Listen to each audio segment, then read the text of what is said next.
is rare to get to my age and not have some brushes with death on a personal level. Many trains of thought would have us believe that death is simply a natural part of life, cyclical and normal. People will always fear the deep unknown, however much you tell them not to. And in my experience, those who don't fear it haven't really thought about it all too much. Either that, or they have such an overconfidence in their lack of fear that they come across as shallow, foolish, and thoughtless to me. I've personally come to the conclusion that human death is a most unnatural severing. Something is so clearly wrong about it to me, it seems almost unnecessary. Philosophers like the Buddha and those who echo his sentiments talk about death as transformation, the next step in the evolution of consciousness. They speak of karma and samsara, of the illusion of Maya, of the drop in the ocean, uniting back with the source. There are schools of religious thought that attempt to console us with ideas of reincarnation or an eternal oblivious sleep. I know all this, and still respectfully disagree that human death is something normal and natural. Let me tell you why I do so. As most people know, human beings are corrupt. There is not a soul on the face of the earth who could honestly say they were perfect in all their ways, who do everything and say everything they do with the utmost pure motives of love and respect for both God and others at all times. If they can say this, they are not introspective or honest people, in my opinion. Admittedly, there are those who simply cannot see their own faults past their own egos, yet others who knew them would easily be able to point out the faults and corruption if they were asked to do so. Alas, this imperfection comes with a price. The price is death. People love to use the excuse that they are not perfect, but the fact is that the human race were originally created to be perfect in every way, truly reflecting our Creator in character and essence. Of course, it was in the Garden of Eden that there was a horrific fall. Through the succumbing of temptation and eating the dreadful fruit from that terrible tree, resulting in firstly spiritual and then eventually physical death. Buddha's acceptance for suffering and the striving for the destruction of desire is in many ways admirable, but even he could never avoid the inevitable end that comes from a life of imperfection, however much one accepts the fact that you are imperfect. Death is completely unavoidable unless you are perfect. As interesting as the Buddha was, he remains in the grave along with everyone else until the resurrection of the dead for the judgment of all souls. And he won't be the one doing the judging. The one who will be doing the judging, however, also died, but he didn't have to because he was the only perfect person to have ever lived, and so death had no hold on him. He gloriously resurrected from the shackles of death because death had nothing on him. That is why his precious blood is so powerful. It's totally innocent and pure and can cleanse anything, even human imperfection. Death was never God's original intent for human beings. And having had a lot of experience of it now, I can see why. It severs, it separates, it smells bad, it looks bad, it causes all sorts of pain, loneliness, loss, and sometimes even despair. Even the aging process, which is a symptom of pre-death, is full of a loss of beauty, strength, vigor, virility, motivation, and power. Disease and weaknesses creep in, and people really suffer. So why does this happen? For anyone who has honestly witnessed human death up close, what good is there in it? Well, even after all I've said so far, from my point of view, there is good.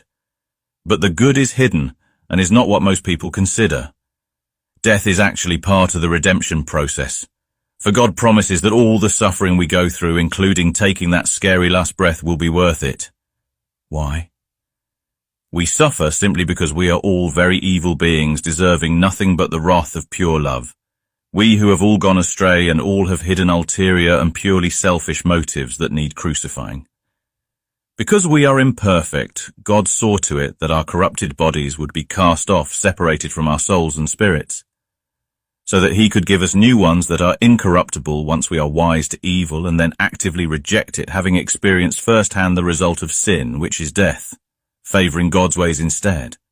What happened in the Garden of Eden was the same iniquity that led the wicked angels that have deceived the whole world into their own eternal doom. Yet human death gives us all a second chance with him, should we choose it. You might ask, why do we get that chance and the fallen angels do not get it? Well, because we were tempted into evil and didn't actively seek it. Because of our weakness of the flesh body, we all failed the test. For we were all mystically a part of Adam's loins. Yet there is a chance to re-sit the exam. because Jesus has conquered death forever and grants us the same unmerited privilege he has earned by his obedience unto death, if we trust in him alone. Death was an evil used in wisdom by God to save Adam's spawn and restore the imperfect back to himself who is perfect. Death was also used to teach a very valuable and profound lesson to us all, about the nature and consequences of disobeying him and the havoc and misery of knowing evil firsthand, things that are too big for any of us to do anything about apart from God. He also used it to bring himself great glory, where we will be singing his praises full of genuine thankfulness for all eternity, because of what happened at Calvary, the greatest miracle of them all, the transaction of the innocent for the guilty. Jesus said that the way to destruction is broad. Sadly, most people on earth go that way. He also said that the way to life is very narrow and only a few ever find it. Why is that? Because people prefer their darkness, the sin that keeps them in the bondage of spiritual and eventually physical death.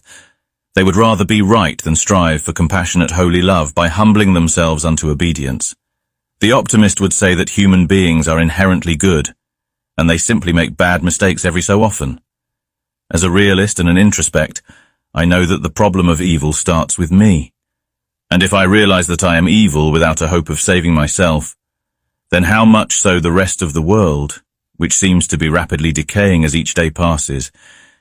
Anyone who watches the thoughts and motives of the heart will quickly see a corruption in themselves that might possibly be quenched through self-discipline but not eradicated. It is so ingrained it sticks like shit to a blanket, a common saying here in the UK, and although that word is dirty, it's usefully descriptive in this context. Self-discipline is simply trying to wipe it off with a tissue. It doesn't work at the core level. The stain remains despite your best effort. The myth of the evolution of human consciousness into higher realms of understanding is part of the deception from our mutual spiritual enemy, the one who would have us believe in anything but the cross of Christ, the only place where we must die with him in order to one day be raised with him in power. There is no other way for human evil to be eradicated other than there. Buddha's way won't work, nor anyone else's. Although admittedly we can take good lessons about the denying of oneself, the quenching of ego and the compassion he had for others from his teachings. If there is a change in human consciousness at all, it's a devolution from the pristine creation that the original human beings were part of. As the Bible tells us with resounding alarm bells, no one can be saved through works, lest anyone boast in front of God. It is by grace, through faith alone, that saves us. The hope in the promise that this first death we all go through is not the end for those who are believing God for their salvation. Indeed, death, along with Hades, hell, are both thrown into the lake of fire after the great white throne judgment. Yes, I believe it with all my heart. It is not figurative speech. Both entities will have served their purpose, that in some way they brought God glory by existing, but in order for heaven to truly be heaven, their destruction is completely necessary. Death's demise, I can't wait for it. So going back to the fear of the unknown, aka death, I refer you to a very famous Bible verse. According to my earnest expectation and my hope, that in nothing I shall be ashamed. But that with all boldness, as always, so now also Christ shall be magnified in my body, whether it be by life or by death. For to me to live is Christ, and to die is gain.